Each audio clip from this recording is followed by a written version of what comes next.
Welcome back to the Purpose Over Profit podcast. I'm delighted to welcome Dr. Sean Wensley with us today.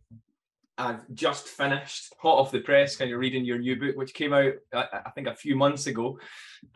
Sean is a senior veterinary surgeon for community and education at the UK Veterinary charity, PDSA, the People's Dispensary for Sick Animals. I think you've also, you chair the Federations of Europe, Animal Welfare Working Group, and you used to be a president of the British Veterinary Association as well. So it's fair to say your book, Through a Vet's Eyes, you're most definitely, can we clarify, you're a vet. And yeah, I think I really enjoyed reading the book, which we'll jump into shortly. But yeah, welcome to the podcast. Thanks very much. Thanks for having me. And thanks to both you and Chris. I'm really looking forward to chatting. Yeah, so I think it would be good to kind of kick off, probably a bit about how you got into veterinary practice, and to start with, your passion for animals. The foreword that you got from Miranda was really clear about this, in terms of you've kind of got an innate nature, particularly speaking about birds. But I guess, where did your passion come from at a young age? Yeah, well, I grew up on the Sefton coast, a place called Formby, just north of Liverpool, between Liverpool and Southport. A place that you've probably come to know a bit better than you did before you read the book, because I know there's a strong sense of place in the book. And I was really lucky. So the Sefton coastal dune system is the largest dune system in Europe. Beautiful sand dunes, beautiful sandy beach, pine woods, and in those wonderful habitats, really fantastic creatures like red squirrels, endangered natterjack toads, and bee orchids, and huge skeins of pink-footed geese arriving every autumn from Iceland. So to grow up in that part of the world, I was able to go down into the dunes and whatnot after school and that sort of thing. So my first love really is for the natural world and nature and animals in natural settings. People come into veterinary medicine from lots of different backgrounds. Some are from farms and they're immersed in agriculture. Some are dead keen on riding, and whether for competition or leisure or whatever, but they're very much from a horse, an equine background. So yeah, the natural world is where my love of animals was forged, and then I suppose lots of people who love animals think they might like to be a vet. I did have, as you'll have also read, have a job in a local pet shop when I was a teenager, and I think that was quite formative in a way, in ways that I've hinted at. I saw people making what were clearly impulse purchases of pets. I saw people, yeah, well, exactly. We should all say that we're guilty of some of these things, and another important theme in the book is to reflect, isn't it? So, but yeah, that kind of got me thinking a bit about the kinds of lives we afford and are able to afford animals that we choose to keep and use for our benefit, and in that case, companionship and enjoyment as pets. It's quite interesting you mentioned the word pets there, because you're right. I mean, the concept in the book, which we can come on to as well, but it is that reflection piece. And I've reflected on the pets I've had in the past and my parents have had in the past. And we'll touch upon other stuff later on around the lifestyle and love you want to give your pets, but how damaging that can be, because you want to treat them, you want to give them stuff, but actually what you don't see is the future impact that's going to have on them as well. But even going back to the pet shop stuff, I mean, I heard another piece on another podcast, and you mentioned around this goldfish in a window. That story, I quite like that piece as well. Yeah, that predated my teen years. I was younger still then. I used to go into Southport with my parents, and there was one time I was with my mum, and there was a chip shop that had a goldfish in a bowl in the window.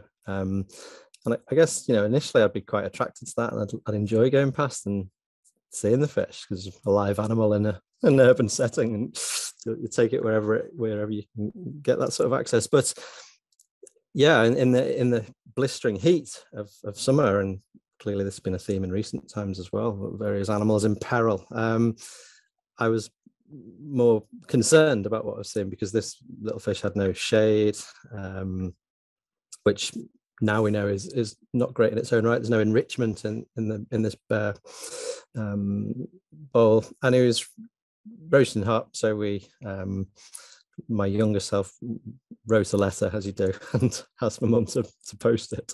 Now, I'm afraid there's no sort of happy ending in that. I'm not exactly sure what happened next, but the fish wasn't there forever, and nor was the bowl. So whether or not that was linked to my letter, I don't know.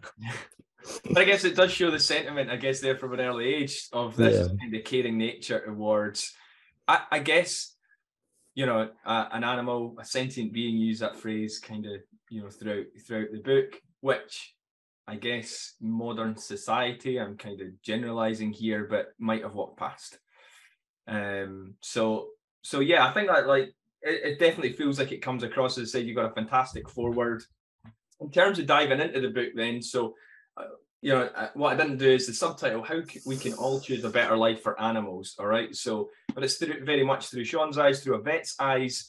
And what I was just saying before we hit record was what I love about it.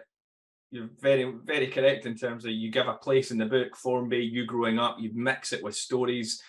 But what I really like most of all is this mix of content, of, your observations, but not coming from a place of preaching. This is what you should be doing. You should be doing X, Y, Z in order to improve the welfare of animals. What you are doing is very much showing this is actually what happens.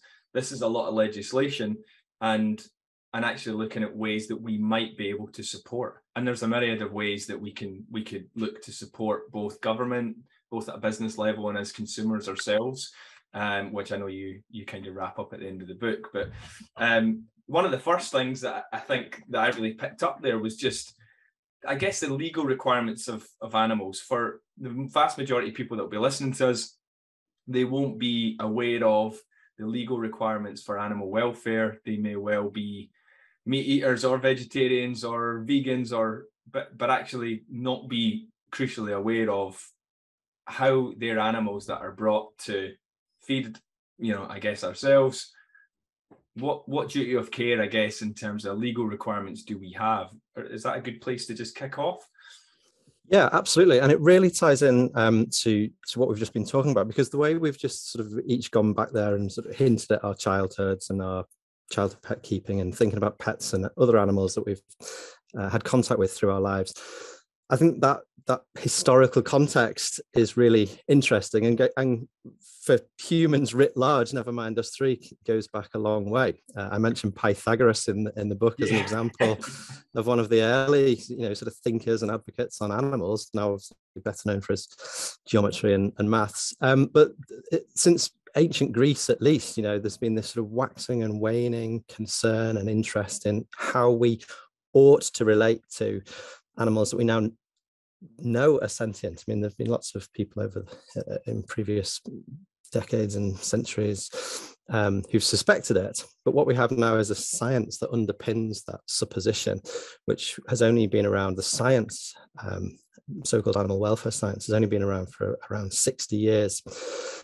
So now we are absolutely persuaded that very many animals are sentient. That is, they have the capacity to experience feelings, to consciously experience feelings like pleasure and pain and satisfaction and contentment and so on, both positive and negative feelings. And that means that leads to duties and responsibilities that are similar to those that we have to each other. So we use lots of animals for human benefit, be they for food or for companionship or for sport, entertainment, whatever. We use animals.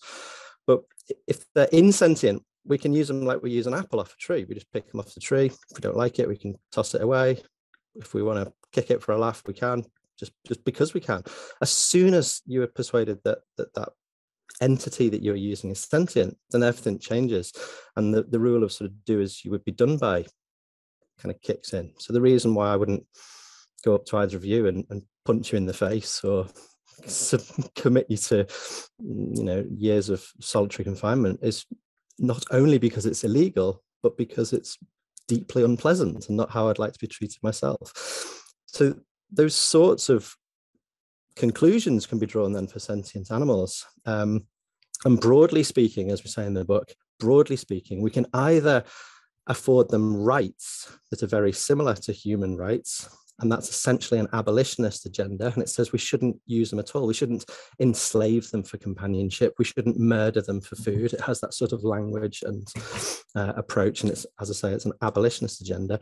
Or we can take an animal welfare perspective, which is a distinct kind of philosophical worldview that says it's okay to use animals for human benefit, so long as we give them a good life and a humane death.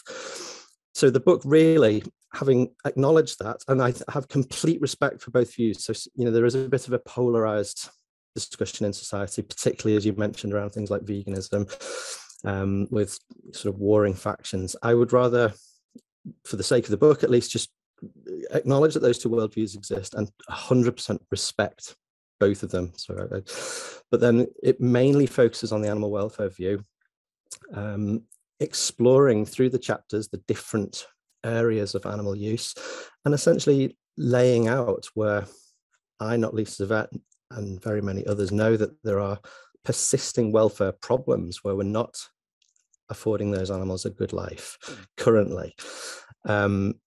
I then bring in some of the science that helps us know that that's the case. It's not just a kind of, it's not a hunch. It's not the sort of overly sentimentalized feeling of someone like me who just has been around animals all my life. You know, so there's that scientific rigor and underpinning. We say, these are the problems. This is the kind of worldview that we aspire to. Those problems shouldn't exist. This is the science that underpins problems. Now what? And you know, that's laid out, as you say, in a kind of non-preachy, non-judgmental way. I absolutely don't look to judge farmers, for example. They're doing the best they can under hard circumstances, economically, not least.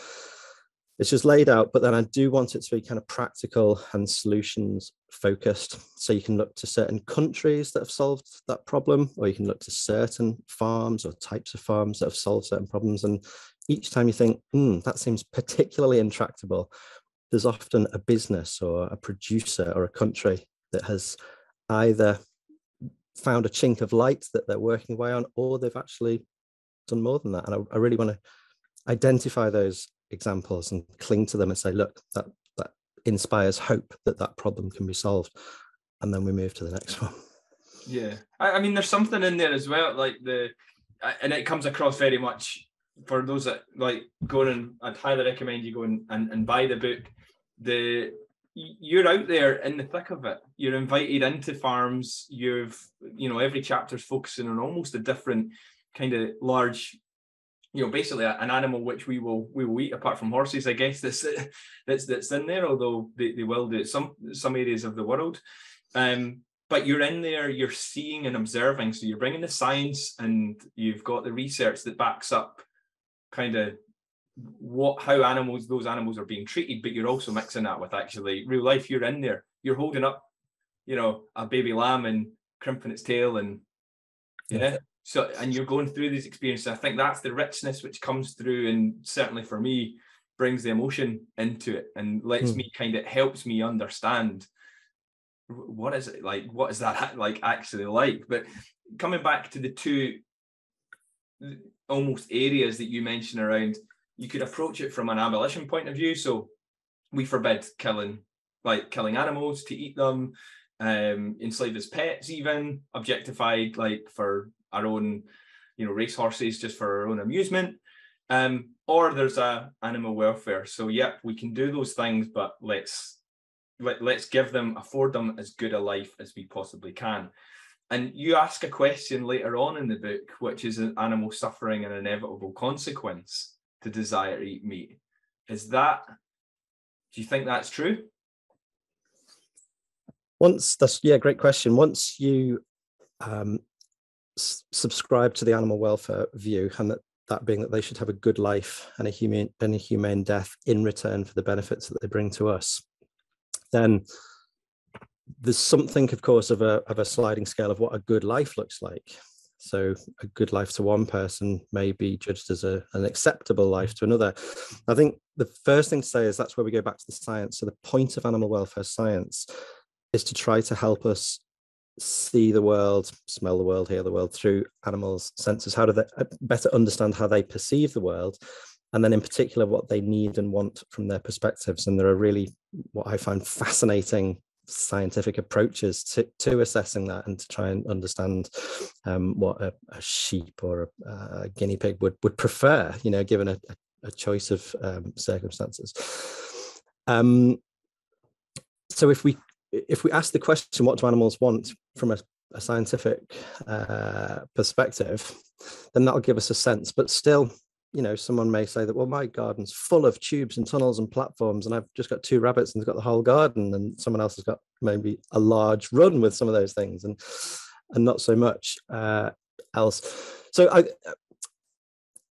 can they have a good life? I think it is possible to give them a life that we would all be ethically comfortable with, but we can't spare them all sources of what we would call a welfare harm or an unpleasant experience. Because if we did, even the journey to the slaughterhouse, transport is stressful and aversive. They get stressed by the loading, and they get stressed sometimes by the temperature on board and by just the weird sights and sounds that they've never experienced before. Now, the legislation is in place in the UK, not least, to make those stressful experiences as reduced and minimal as possible. But if your view is they just shouldn't, why should they be so disorientated and scared, for that journey, then in your assessment, it wouldn't be good enough. So there's something about what is good enough, I think. Yeah. So like bringing on to that, and you definitely talk about like the abattoir part of the book, where you can visit multiple abattoirs actually, is probably some of the richest kind of emotive sort of I guess language that I've taken from the book. But thinking about some of the worst practices you've come across, then, if we kind of land on the point that from an animal welfare point of view, there will always be some discomfort we can't take. If we are saying it's still okay to eat animal for food, there is going to be some discomfort, anxiety, pain. Very much there is for every human life, actually. Yeah.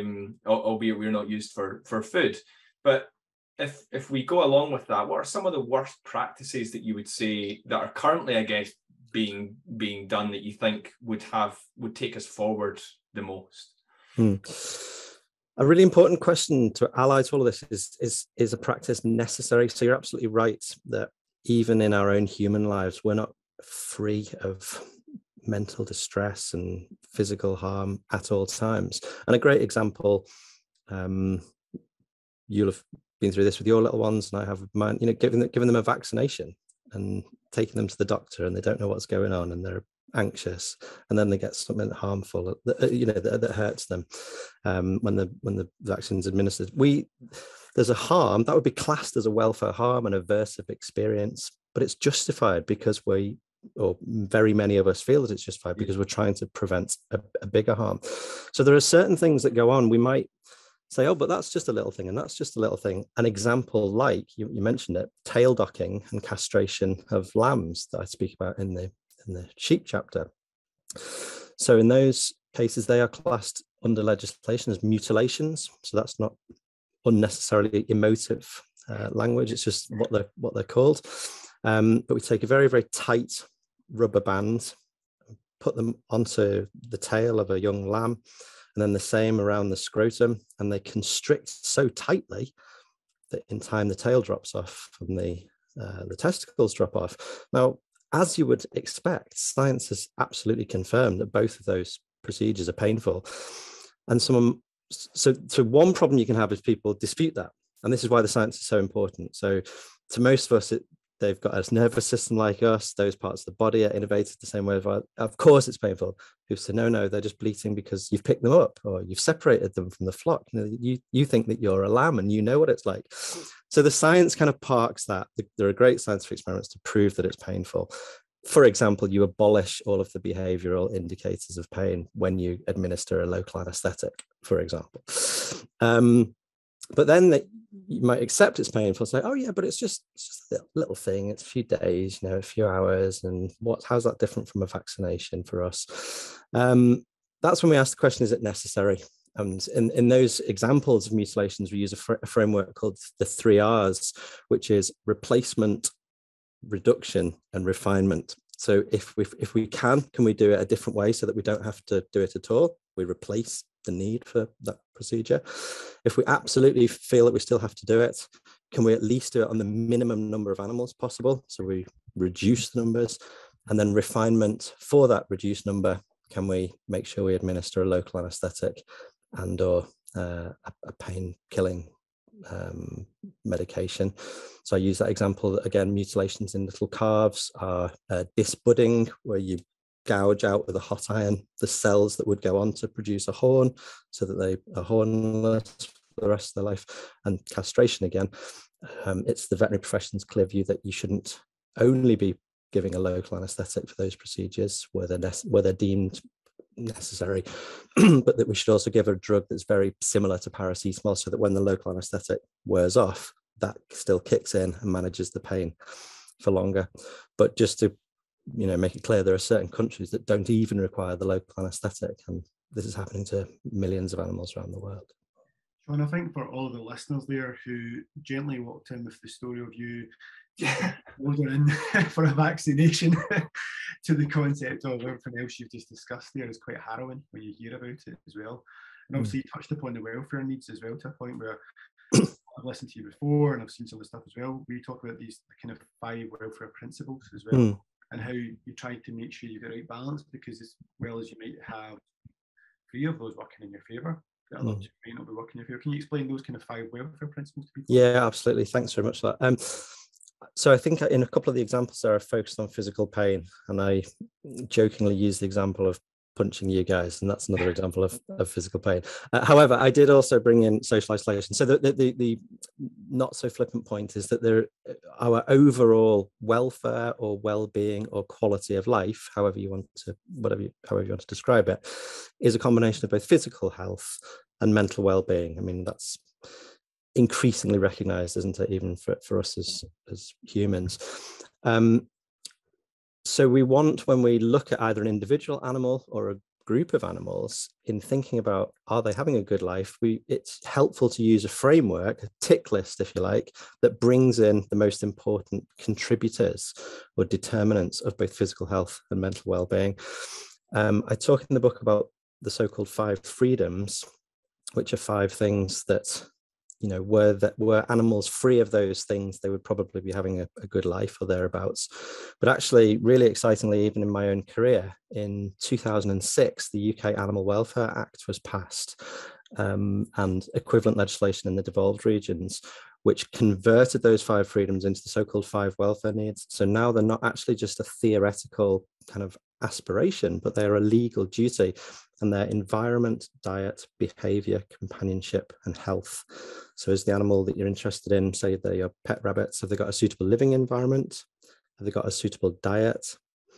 Are they behaving in ways that they would like to be able to behave and are highly motivated and want to behave in? Environment, diet, behavior, companionship. Have they got suitable and appropriate companionship, which, remember, may be different to ours? Some animals prefer to be solitary for most of the time. And health, are their healthcare needs being met? Are they neutered, vaccinated, microchipped, regularly health checked, and that sort of thing? So there's environment, diet, behavior, companionship, and health, and they're called the 5 welfare needs. And we actually, as pet owners here in the UK, have a legal duty to meet those 5 needs. The charity I work for, PDSA, we do a lot of work with other charities to try and raise awareness of that, both through school education and other initiatives in our charity hospitals. And we try to approach it not as a heavy-handed, this is your legal duty, you're going to be in trouble if you don't, but just that they are a 5-step plan to your pet's health and happiness, which is what most people really, really want for their pets. They want to be healthy and happy, but to subtly let people know as well, there is a legal underpinning. So no different to wearing a seatbelt in your car. It's not a choice, but that's in the background. It's not, again, a sort of finger wagging message. We're just trying to raise the bar down, just so that at the moment, for example, just around 50%, half of pet rabbits still live alone, when we know that they're very highly motivated to have a companion. And if you see you hear this a lot, even anecdotally. If you see two pet rabbits that are living well together and are so-called bonded, it's joyous. You know, they spend all the time with each other and they play with each other, and you really see the richness that's missing when they are kept alone. I know we've taken a bit of a segue away from farming there. We're talking about all the stuff you do there as well, but obviously that goes back to your very early studies with the finches, with the Aussie birds and all that kind of stuff as well. But again, it helps me, like you mentioned before, reflect on the pets you've had before. And a kind of question to you, if you like, is we've talked around the pets, and I mentioned as well that I made a bad decision at the time to buy gerbils when my father-in-law had a heart attack, and I took my son out to the pet shop just to have a look about. Then before I knew it, I'd left with 2 gerbils, and it was a large organisation that sold pets, and I left with what I believe was the best thing for my budget that I could afford at that time. But I didn't go through those a couple of principles, which I know you want to talk around pets. Talk around that in a second. But what I later found out was some of the stuff that I purchased wasn't actually beneficial for the gerbils as it could have been. Like, it was like a metal cage and all this kind of stuff, and it should have been a gerbilino, whatever it's called, some big fancy thing. But again, I wasn't given the correct instructions, so I felt there was a bit of a due diligence that should have been done by the company from a commercial point of view to say, okay, we understand you've got a budget requirements, but this is actually better for the pet you're buying, instead of just selling something just for the sake of getting a sale. So is it a bit of, it's a kind of 2 questions. Is it a piece where there's a bit more due diligence that should be done by the companies that are selling pets? And also, what's this kind of, the pets kind of anagram that you use as well, which I think is very useful? Yeah. Yeah, I mean, it is fascinating. I suppose when you have been in a career in a certain area of the world for, you know, a good number of years, it's 20 years for me next year. You see change, and you see social change, you see an evolution. So all of this is an evolution of thinking and standards. So the first thing is simply going back just to that basic point of sentience, and pets aren't just there to be acquired and kind of used and disposed of and enjoyed and forgotten about and all that sort of thing. And that's sort of gradually shifting, but it takes awareness raising and a development, an evolution of thinking. And then the science, I said it's only 60 years old. Most of animal welfare science, what kind of enclosure would they like? You know, what do they prefer? What aren't they so keen on? Has mainly been applied to farm animals. And that's been great because it's helped drive standards in farm animals, but less of it has been done for the pet species that you've mentioned, like gerbils. So the science is new. Once the science is done, it has to go to conferences and it has to go to paper and go to scientific papers. The risk is it sits on dusty shelves and never sees the light of day thereafter. So we at PDSA and others are continually having conversations with trade organizations, like, for example, the Pet Industry Federation, the Pet Food Manufacturers Association. They themselves host symposia and they get representatives from the likes of the store that you've just hinted at and others, you know, those that manufacture accommodation. And there is absolutely a dialogue, and some of the businesses, the pet shops and pet shop chains are so-called choice editing their range. So there are certain things now that they've been persuaded aren't really compatible with meeting the 5 needs. So that's really good. It could be a certain type of housing. It could be a certain minimum size of housing they've just decided to take off the shelf, you know. A good example, actually, this is classic. This is a good, hopefully not too much for diversion, but pet rabbit nutrition has been in dire straits for a long time, because if you see rabbits anywhere in the wild, they're out on the grass, often at dusk, nibble at grass. What a lot of people don't know is they've got continually erupting teeth. So our teeth grow to a point and then that's it, we stop. Their teeth are continually growing, so they have to be nibbling on that grass and similar fibrous material all through their life to keep them worn down. So when we've transitioned to that kind of rabbit food, rabbit muesli that you'll be familiar with, that kind of mix of colorful seeds and flakes, and so we put it in a bowl and they eat it quickly, it vanishes, and then they're left with nothing to do if they're not also given grass and hay, which very many of them aren't. So this is shocking from a veterinary perspective, because their teeth continue to grow. So the back teeth in particular, they'll either grow in the way into their tongue, and first of all you get tongue ulceration, and then you get they impale the tongue, or out the way, the same into the cheeks. This is almost bread and butter in small animal veterinary practice. It's one of the things that, you know, it's nice to get good at treating some of these things and competent, and you send a little bunny home that was in terrible pain and isn't by the time you finish with them. But to see so many of them, I think it's simply because we're not feeding them enough hay. It just blew my mind, So one large pet shop company in particular have now taken that muesli mix off the shelf. They've withdrawn it from sale, and that has been because of this kind of science and evidence and engagement with charities and others. The PETS acronym, just to come onto that just quickly, is to help people choose the right pet for their lifestyle and circumstances. So this notes that isn't all about animal welfare, even though that's a key driver of it. It's about trying to make sure you have the most rewarding experience of owning a pet, and it stands for place, exercise, time, and spend. So there may be, there's not an infinite number of pets you might keep, but there's very many pet species that you may end up keeping, or your children. If you ask yourself, what kind of place do you live in? Is your place suitable for a pet? Then you might, if you've only got a balcony, say, not choose a border collie, to use an extreme example. How much exercise? How much exercise are you able and willing to devote? So clearly dogs need walking, other pets don't. How much time do you have? That's the T. To clean them out, to groom them, to feed them each day, to train them. There's a big time commitment.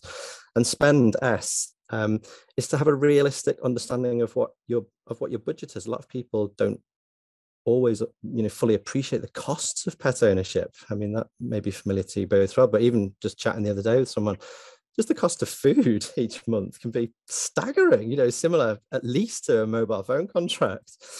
So none of this is saying that pets should only be the preserve of the rich, or that it should be some sort of luxury elite activity, and we should be feeding very expensive things and giving them, devoting a wing of your house to them or anything like that. But it's having a sensible, structured approach to make a choice that's then likely to be most compatible with your life and your family and your circumstances. And the pet hopefully will have a better experience of being a pet, and you'll have a more rewarding time with them, hopefully for very many years. Is there any pets, and it wasn't a question that I actually had prepped for this, but just in the context of this, I've recently finished a book on Sapiens, which kind of looks as us as human beings, right up to date, fantastic book. But something about that, it touches in the book about dogs and how their own evolution over time. They're the first to be domesticated. Everyone kind of, man's best friend.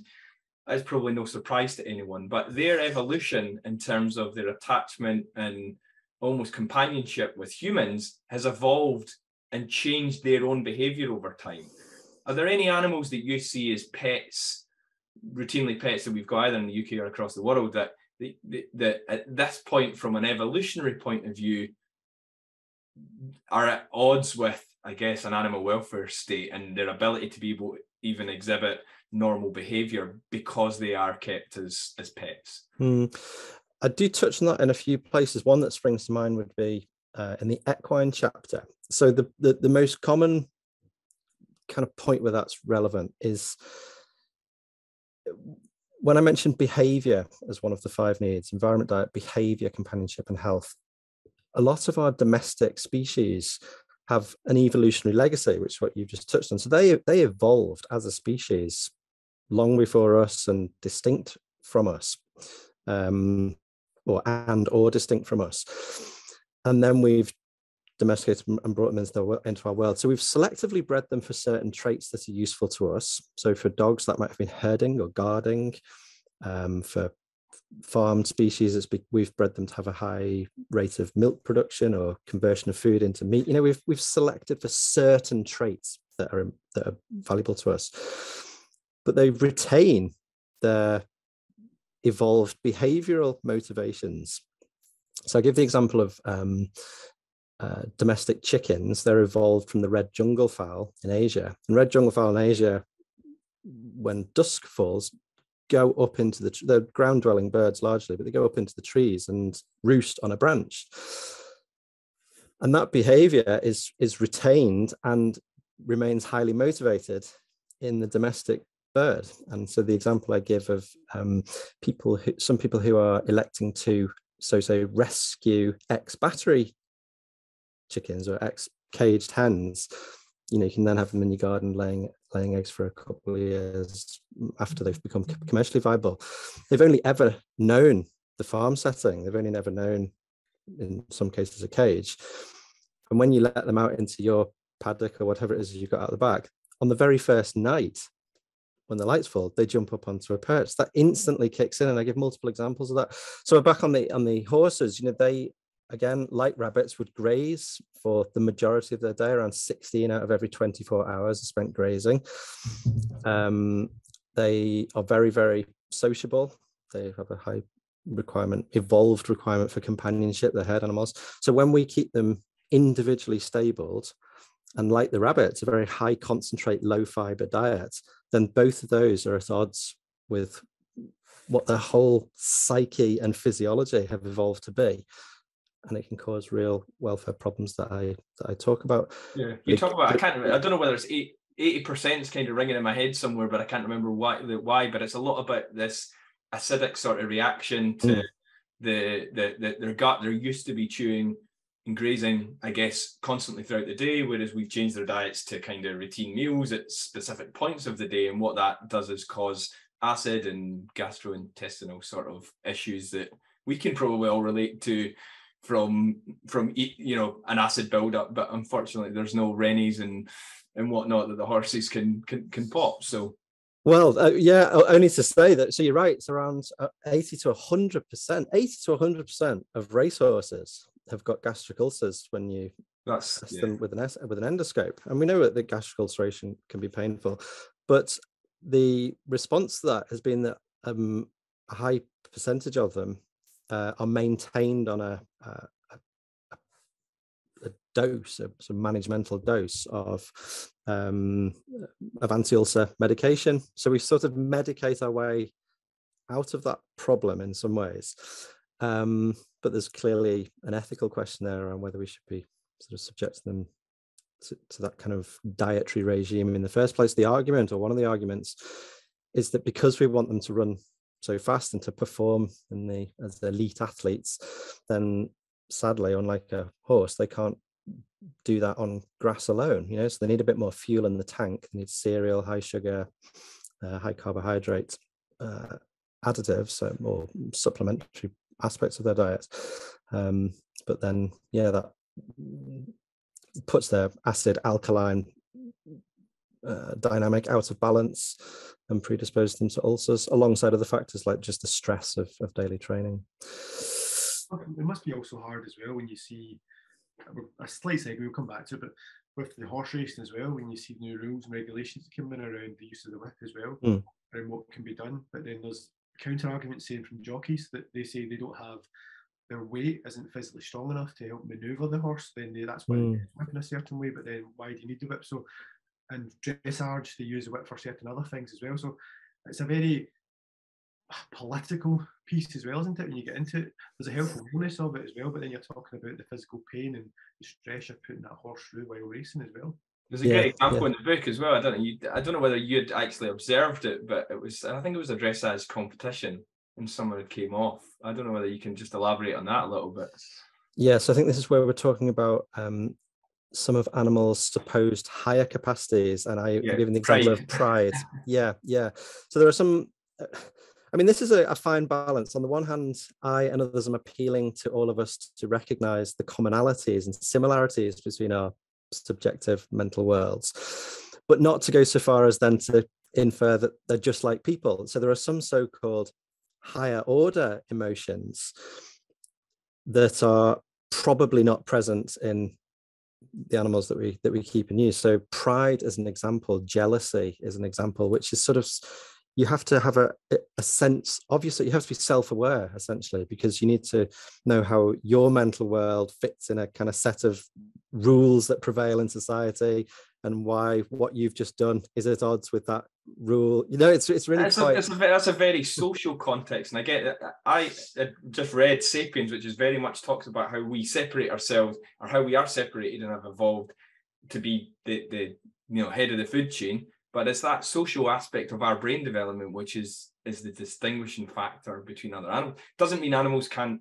they aren't aware, feel pain, feel happiness or whatnot. But I think it's some of those other elements that you're just touching upon. Yeah, that's right. So there's good evidence that in herd animals, for example, like dairy cows, they have certainly different personalities and they have strong affiliations with certain individuals that you might call friendship. So none of this is to kind of row back on what I'm appealing to, but just there's a risk of, in the example of pride, the idea that a horse belts around the course, not so much motivated by the fact that they've been trained to do it and that they might even be a bit fearful of what's happening, or that they've evolved to, when everybody else runs, my God, you run, because you might, if you don't, you're the one that gets caught by the lion and not the guy next to you, you know? So herd animals have that fight or flight reaction and they run. So all the horses are running, and they've been trained to do it. So the idea that they're doing it because they've got a rosette in mind, or they've got those two posts in mind, and they over all the others want to be first across,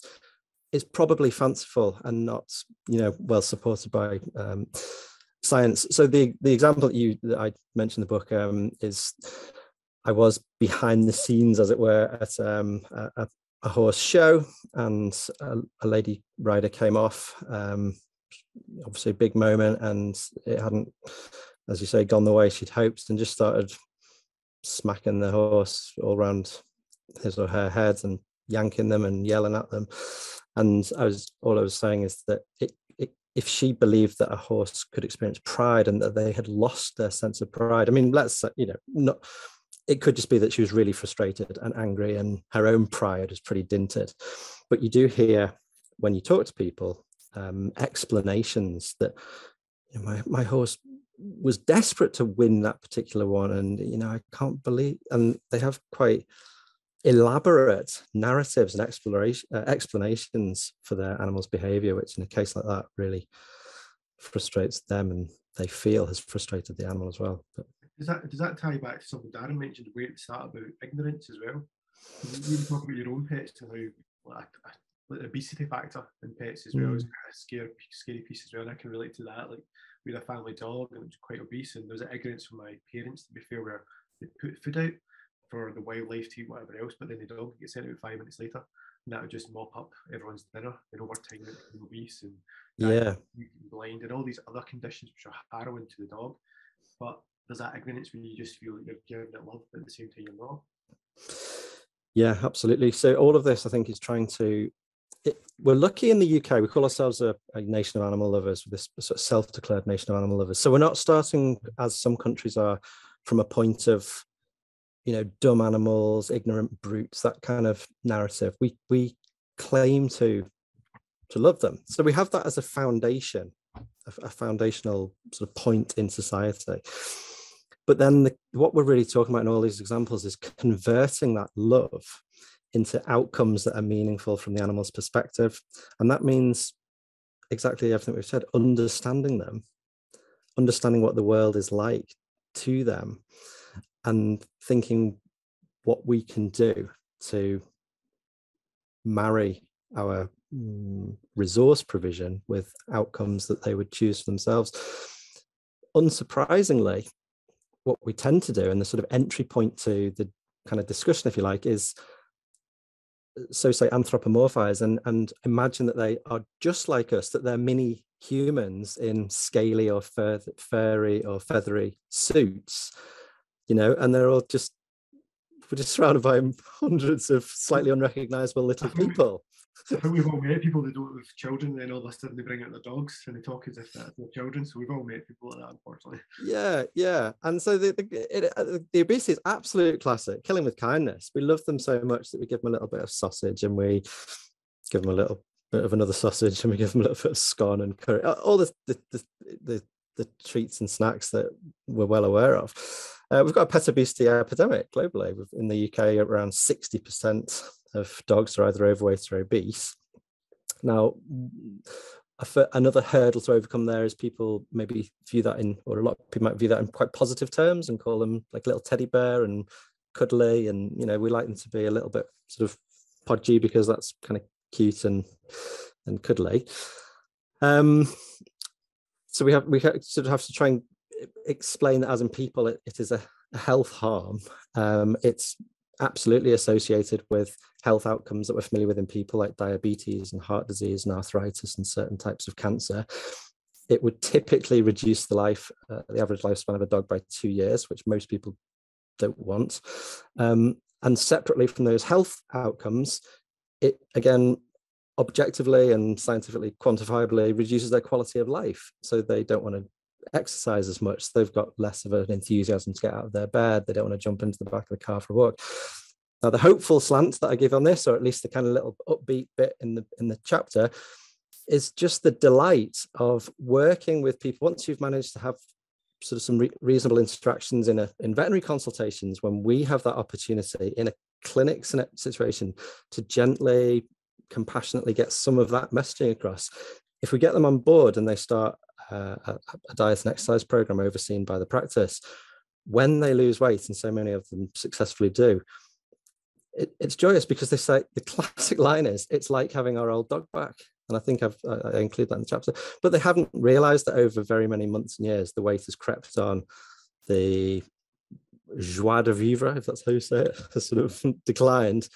And then they say, they're racing round, they're jumping back into the car. It's lovely. And, that's the win when you manage to do that. That's a team effort. Yeah. Yeah, and so clearly there's an educational point here that you're talking about when you're having these veterinary, I guess, consultations. I guess one thing coming out of this loud and clear is about, I guess, even observing that pets, like Chris, spoke about, when you go to the pet shop for a dog, whether it's for a dog or any animal or whatever, but considering that and your role within it, and recognizing that, but against the backdrop as humans, we're overeating and we've got an obesity epidemic. What we're doing is negatively impacting the life and quality of life of our animals as well. You also spoke about kind of like this upbeat, and I do get it. You're very positive to speak to as well. Where do you think the role of bioengineering has in the future? Like, where would you say we would be 10, 20, 50 years from now?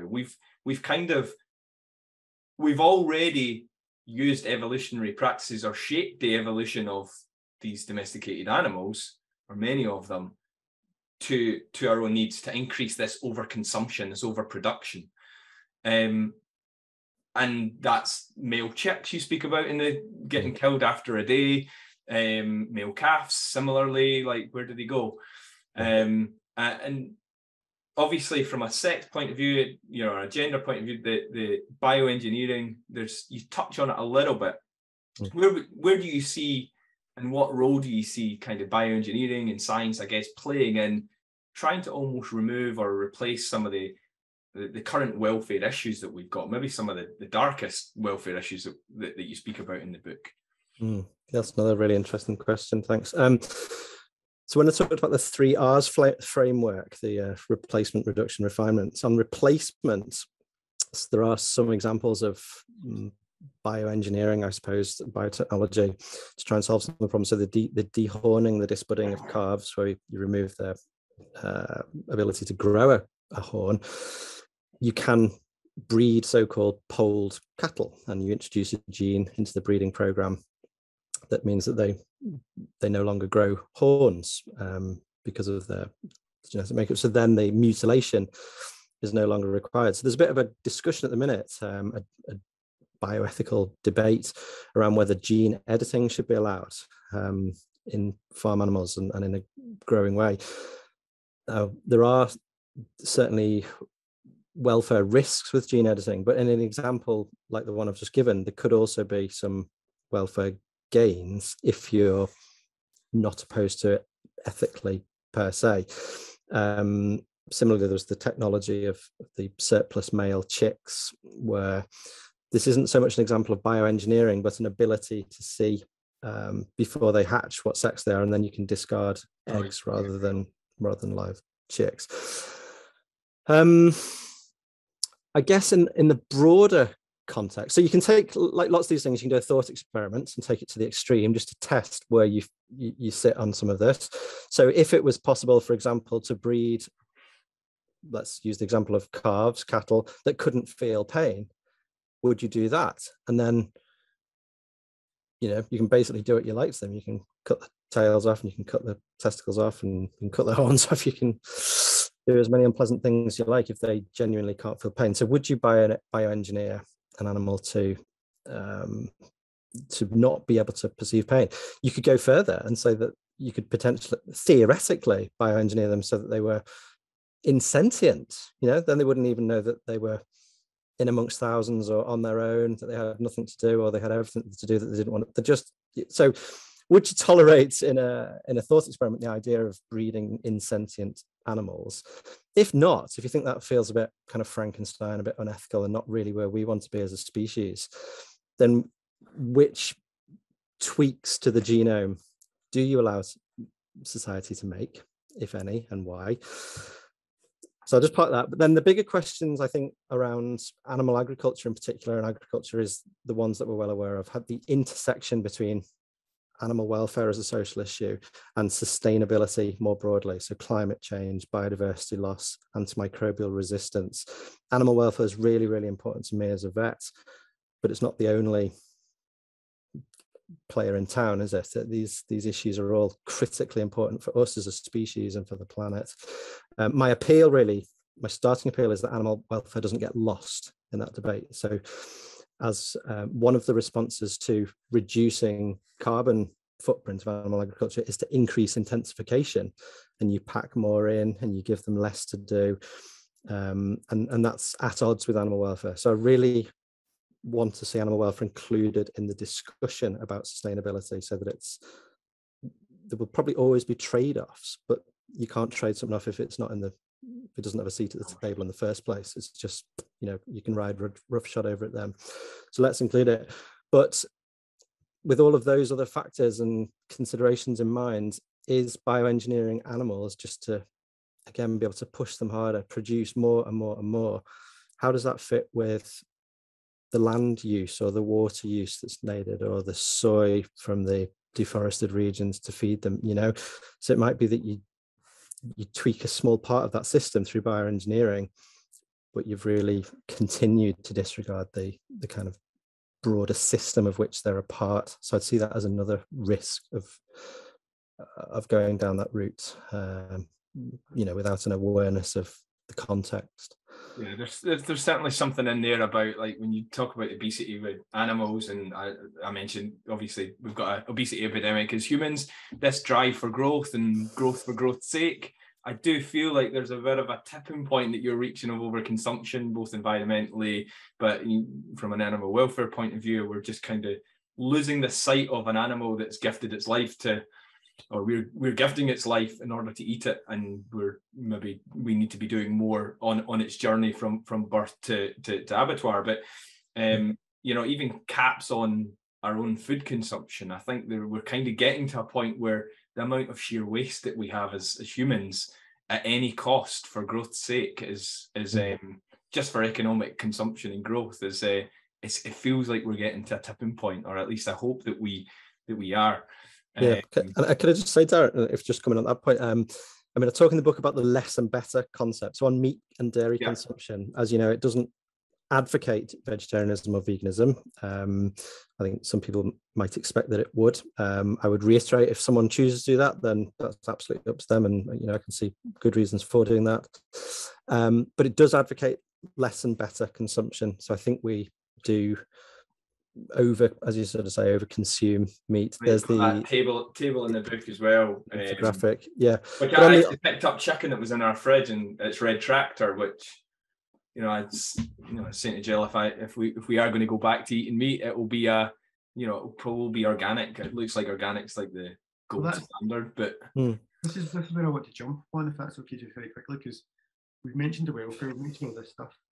All of this stuff is fantastic, and obviously there's a cost of living crisis which is going on just now, and even looking at some of the other brands that are doing big work in the field of animal welfare, fashion brands as well. Some of these are very aspirational, very niche as well. So you look at the work that Stella McCartney's doing and everything else, but when you look at the kind of the supermarkets, what they're doing, is there more that they should be doing? Because obviously people are choosing between heating and eating and all this kind of stuff at the moment. But if they want to make conscious decisions and less is more, is it when they want to eat, then they actually pick up, they look at, like Dan mentioned, red tractor, etc., they pick the right kind of quality of meat to eat at a certain time, and then other times they just reduce the consumption of meat. What's the best way for people to make these decisions?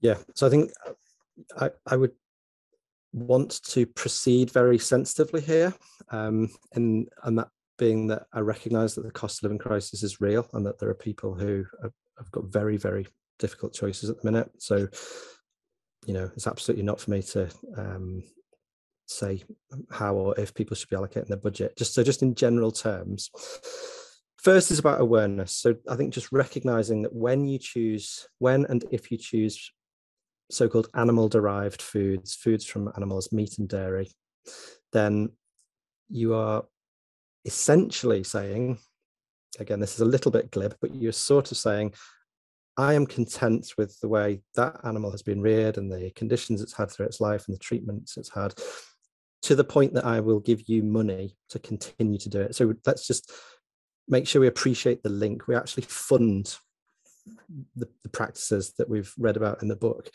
And there are choices, you know, some animals have a better life than others or aren't subjected to certain practices that others are. So that link exists.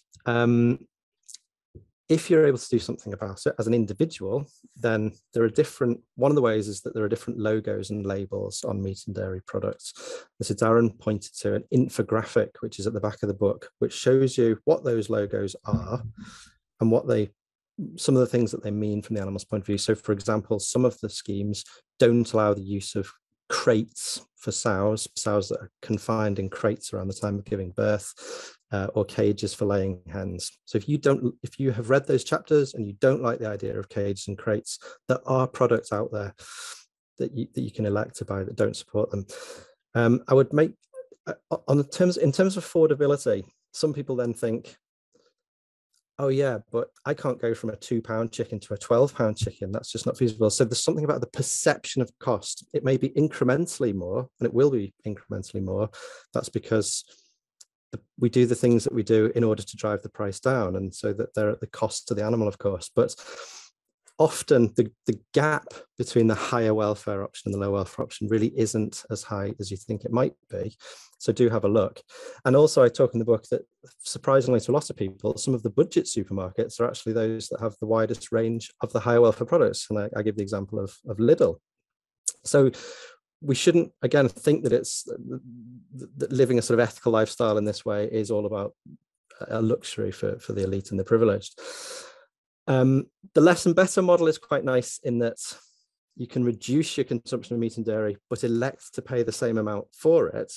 And then, of course, you have a few more pence in your pocket without changing your overall budget. I think that's really appealing because that can be good for the environment, for health, and you've got that bit more money to spend. And the other one, I think Darren touched on it, looking at some of the stats around food waste. So a lot of the money the food that we buy goes straight in the bin. And again, if we were able to tackle that, but maintain the proportional spend, then you'd have that money for improving animal welfare as well. And finally, I recognize all of these things are very rational. Okay, so these are we don't always live rational lives, and we need to find effective ways to kind of bring these sorts of ideas to the masses. But again, another very rational argument is that if we're spending, I think the figure is, £462 million a year in this country on dog treats. So the dog treat sector market is both growing and very big. So if we stopped even buying so many dog treats, again, I'm not saying never ever treat your dog again, but dog's in the room, like I'll close it. Yeah, expensive dog treats that are fueling a harmful pet abuse epidemic. We could just pull those back a little bit, and again, you've got some money in your pocket, and you can put that to the lives of the poor chickens and pigs and others. It's about choice, making the right choices for you. Yeah. So I talk about the dog lying under the table and the chicken that you're carving on top. They both have a quality of life that we impact upon. And you make, I think it's a really important point. I think you talk about and correct me if I'm wrong here, but I think it's a good point to close on. The amount that we spend overall in terms of animal treats per year in the UK dwarfs the amount that's given into the animal to support animal welfare of all animals. Yeah. All right. So yeah, both the dog under the table, the animal that's on top of our table, I think,